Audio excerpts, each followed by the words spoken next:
হয়, মই এই মুহূৰ্তত উপস্থিত আছোঁ চিৰাং জিলা বিজনী বাল্লিমাৰী যি প্ৰাথমিক বিদ্যালয়ত দেশী জনগোষ্ঠীৰ উদ্যোগত ভোগালী আৰু পুষ্ণা উপলক্ষে প্ৰায় ৫,০০০ লোকৰ বাবে পিঠা বনোৱাৰ যি পৰ্ব আৰম্ভ হৈছে। আৰু যিহেতু কালি পুষ্ণা আৰু তাৰ পাকখনত আজিৰ দিনটোৰ দিনজোৰা কাৰ্যসূচী বা নিশালৈকে এই চলিব যি পিঠা বনোৱাৰ যি পৰ্ব। আৰু এই মুহূৰ্তত ইতিমধ্যে যি পিঠা বনোৱাৰ যি কাৰ্যসূচী ইতিমধ্যে আৰম্ভ হৈছে। আৰু যিহেতু প্ৰায় ৫,০০০ লোকৰ বাবে বনোৱা হ'ব এই পিঠাসমূহ আৰু প্ৰায় ১২বিধ পিঠা বনাব প্ৰায় অৰ্ধ শতাধিক মহিলাই। আৰু ইতিমধ্যে যি পিঠা বনোৱা পৰ্ব আৰম্ভ হৈছে আৰু কিছু মহিলাই ইতিমধ্যে যি বাল্লিমাৰী বিদ্যালয়ৰ যি গৃহৰ প্ৰাংগণত এনেদৰে পিঠা বনোৱা যি পৰ্ব কাৰ্যসূচী আৰম্ভ হৈছে। মোৰ সহযোগী সতীৰ্থই কেমেৰা পাৰ্চনে দেখুৱাই আছে। ইতিমধ্যে যি পিঠা বনোৱা কাম কাজ আৰম্ভ হৈছে, নিশালৈকে চলিব। কালি যিহেতু পুষ্ণা আৰু ভোগালী বিহু উপলক্ষে এই কাৰ্যসূচী গ্ৰহণ কৰিছে দেশী জনগোষ্ঠীৰ উদ্যোগত। আৰু যিসমূহ দেশী জনগোষ্ঠীৰ কলা কৃষ্টি বা পিঠাসমূহ হেৰাই যোৱা যিসমূহ পিঠা সেইসমূহ দাঙি ধৰিব কালিৰ এই কাৰ্যসূচীত। আৰু তাৰ পূৰ্বে এনেদৰে যি পিঠা বনোৱা পৰ্ব আৰম্ভ হৈছে। মোৰ সৈতে দেশী জনগোষ্ঠীৰ কিছু ব্যক্তি উপস্থিত আছে।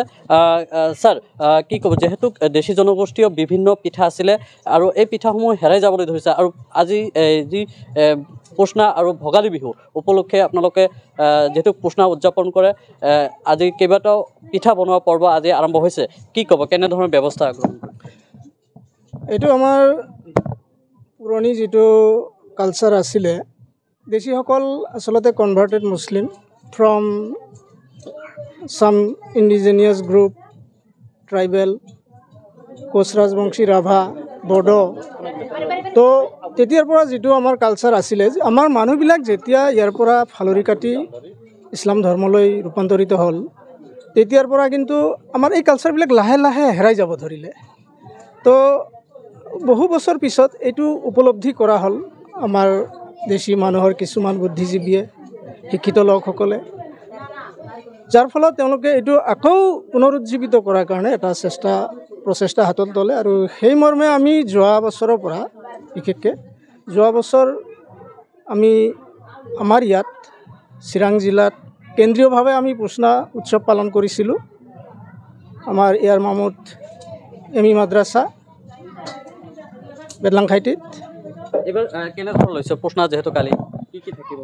এতিয়া আমাৰ পুষ্ণা উপলক্ষে আমি যিখিনি পিঠা পনা কৰিছোঁ, আমাৰ যিখিনি সেই আদিম যুগৰ পৰা চলি অহা পিঠা পনাবিলাক, বিশেষকৈ তাৰ ওপৰতে আমি বেছিকৈ গুৰুত্ব দিছোঁ। সেইখিনি আমি উজ্জীৱিত কৰিম। তাৰ লগতে আমাৰ পুষ্ণাৰ সময়ত যিখিনি কিছু আনুষংগিক কিছুমান কাম কাজ আছে, যেনেকৈ মেজি ঘৰ জ্বলোৱা ইত্যাদি, সেইবিলাকো আমি হাতত লৈছোঁ, সেইখিনিও আমি উদযাপন কৰিম। হয়, দেশী জনগোষ্ঠীৰ বিষয়াসকল উপস্থিত আছে, কি ক'ব? যিহেতু আপোনালোকৰ উদ্যোগত যি দেশী জনগোষ্ঠীয় যিসমূহ কলা কৃষ্টি হওক, খাদ্য সম্ৰাট হেৰাই যাবলৈ ধৰিছে, সেইসমূহ আপোনালোকে পুনৰ ঘূৰাই অহাৰ যি চেষ্টা অব্যাহত ৰাখিছে, কালি কিমানবিধ পিঠা আৰু কিমান মানুহৰ কাৰণে আপোনালোকে ইতিমধ্যে আৰম্ভ কৰিলে? ধন্যবাদ যাচিছোঁ প্ৰথমতে NDA 24 নিউজলৈ।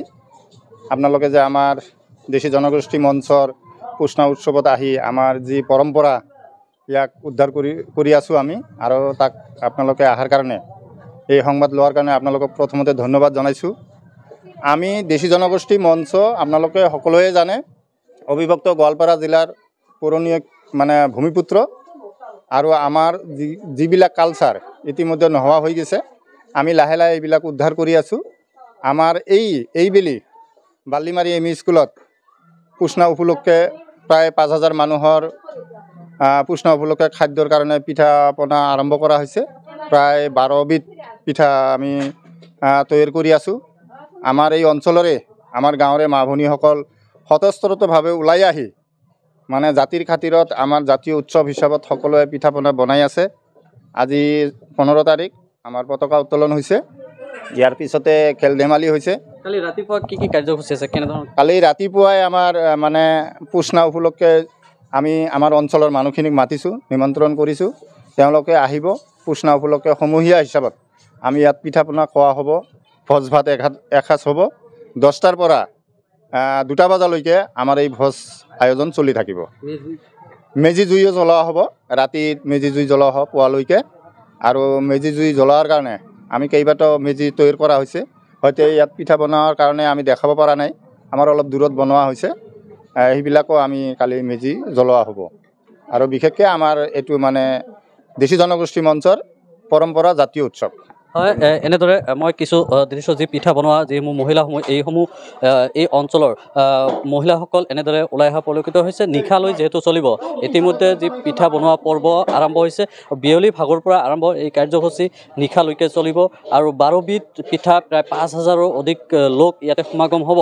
যিহেতু প্ৰায় 5,000 পিঠা বনোৱাৰ পৰিকল্পনা কৰিছে দেশী জনগোষ্ঠীয়ে, আৰু যিসমূহ পিঠা হেৰাই গৈছে বা বৰ্তমান নোহোৱা হৈছে, সেইসমূহ পিঠা, পুৰণি পিঠাসমূহ এই কাৰ্যসূচীৰ জৰিয়তে বা এই পুষ্ণা আৰু ভোগালী বিহু উপলক্ষে ৰাইজক দেখুৱাব আৰু প্ৰদৰ্শন কৰিব কালি। আৰু যিহেতু এই পিঠাসমূহ কালি ৰাতিপুৱাৰ ভাগত মেজি জ্বলোৱাৰ পিছতে ৰাজহুৱাকৈ খানা পাতিব আৰু তেওঁলোকে খোৱাৰ ব্যৱস্থা কৰিছে।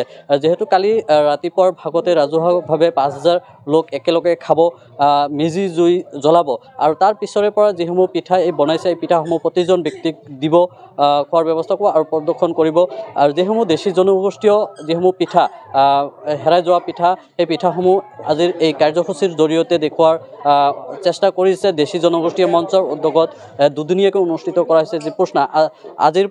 আজি বিয়লিৰ ভাগৰ পৰা যি পিঠা বনোৱা পৰ্ব কাৰ্যসূচী ইতিমধ্যে আৰম্ভ হৈছে আৰু নিশালৈকে চলিব। কালি ৰাতিপুৱাৰ ভাগত মেজি জ্বলোৱাৰ পিছতে 5,000 লোক একেলগে খোৱাৰ ব্যৱস্থাসমূহ কৰিছে। আৰু এনেদৰে যিসমূহ সমগ্ৰ ৰাজ্যতে যি ভোগালী বিহুক লৈ উৎসাহ উদ্দীপনা দেখিবলৈ গৈছে, আৰু তেনেস্থলত দেশী জনগোষ্ঠীৰ লোকসকলৰ পিছ পৰি থকা নাই, যে পুষ্ণাক লৈ এনেদৰে পৰিস্থিতি অব্যাহত ৰাখিছে। আৰু কালি একেলগে 5,000 যি লোক একেলগে খোৱাৰ ব্যৱস্থা কৰিছে দেশী জনগোষ্ঠী মঞ্চ।